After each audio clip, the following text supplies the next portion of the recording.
नमस्कार, बहुत स्वागत आप सभी का हिंदी खबर में। मैं हूं आपके साथ ऋतु भंडारी और शुरुआत एक बड़ी खबर के साथ, जहां दिल्ली वक्फ संशोधन एक्ट मामले में सुनवाई। आपको बता दें, सुप्रीम कोर्ट ने अंतरिम आदेश सुनाया है। सुप्रीम कोर्ट ने सेक्शन 3 और 4 पर फिलहाल रोक लगा दी है। तो बड़ी खबर, बड़ी अपडेट पूरे मामले से जुड़ी हुई, जहां कुछ सेक्शन पर ज्यादा विवाद है, सुप्रीम कोर्ट का कहना।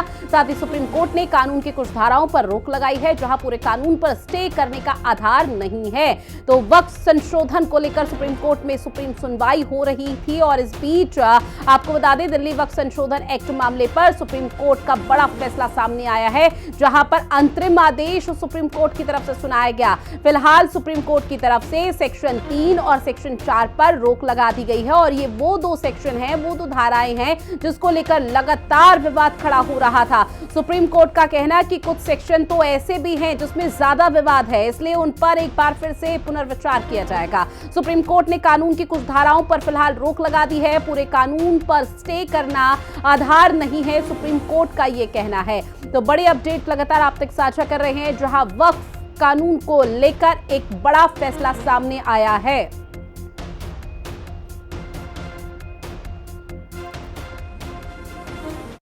जो मैं माननीय सुप्रीम कोर्ट के फैसले का स्वागत करता हूं। माननीय सुप्रीम कोर्ट ने नए वाले कानून को एक तरीके से पूरी तरह वैलिडेट कर दिया है। बहुत सारे ऑब्जेक्शन लिए गए थे, बहुत सारे धाराओं पे स्टे करने की मांग की गई थी, माननीय सुप्रीम कोर्ट ने उसको नकार दिया है। केवल उनको इतनी रिलीफ मिली है कि जो नए वाले कानून में व्यवस्था थी कि जो 5 साल तक प्रैक्टिसिंग मुस्लिम होगा वही वक्फ कर पाएगा, उसको माननीय सुप्रीम कोर्ट ने स्टे किया है। बाकी और सारी मांगें नकार दी गई हैं।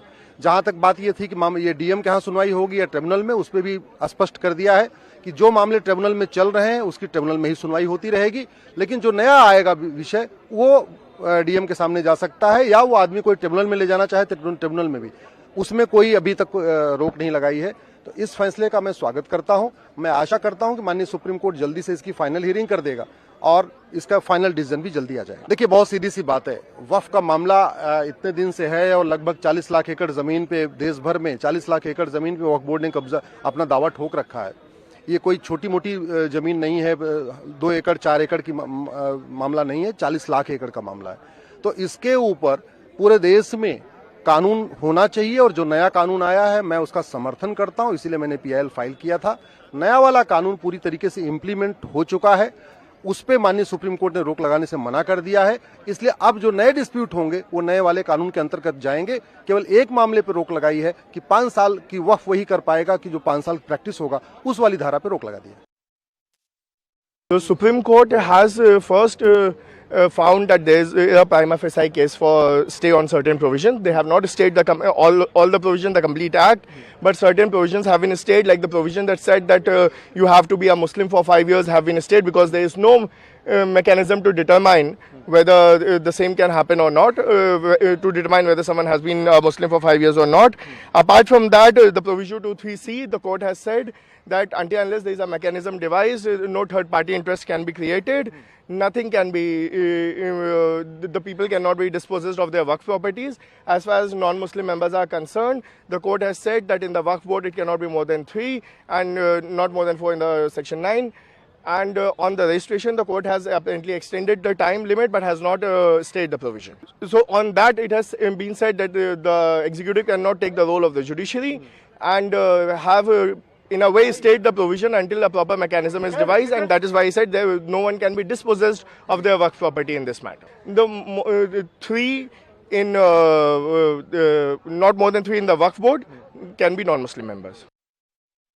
का बहुत शुक्रिया। ये बहुत अच्छा फैसला है और सरकार की साजिश और सरकार की मंशा पर माननीय उच्चतम न्यायालय ने बड़े पैमाने पर रोक लगा दी है, अंकुश लगा दी है। तो पूरे देश में अपनी ज़मीनें दान करने वाले लोग, धार्मिक कामों के लिए, सामाजिक कामों के लिए, जिनको ये डर था कि सरकार उनकी जमीनें लूटने की कोशिश करेगी, फौरी तौर पर उनको बहुत बड़ी राहत मिली। नहीं, सरकार डिसाइड कैसे करेगी? आप फ्रेम कैसे करोगे? रूल कैसे फ्रेम करोगे? आप कैसे तय करोगे कि कौन 5 साल से प्रैक्टिस कर रहा है? ये तो आस्था का विषय है, ये तो अंतर्मन की बात है। तो माननीय उच्चतम न्यायालय ने इन तमाम संवेदनात्मक पहलुओं को और छोटे छोटे पहलुओं को देखा है। तो मैं बहुत खुश हूं और मुझे अच्छा लग रहा है। एक बहुत बड़ी लड़ाई है इस देश में वक्फ की जमीनों को बचाने की, हम उस लड़ाई को लड़ते रहेंगे। Because of separation of power, the legal framework is with the judiciary. and tribunal, high court is the part of judiciary, so only they can discharge the duty. So now the legal procedure has to be followed to declare any work, the legally valid constituted work as illegal. So, overall, what is, how do you see this judgment in overall? Are you See, this is a satisfied very or- balanced order, and I have initially said this is a win-win situation for both the Muslims and non-Muslims both. Thank you.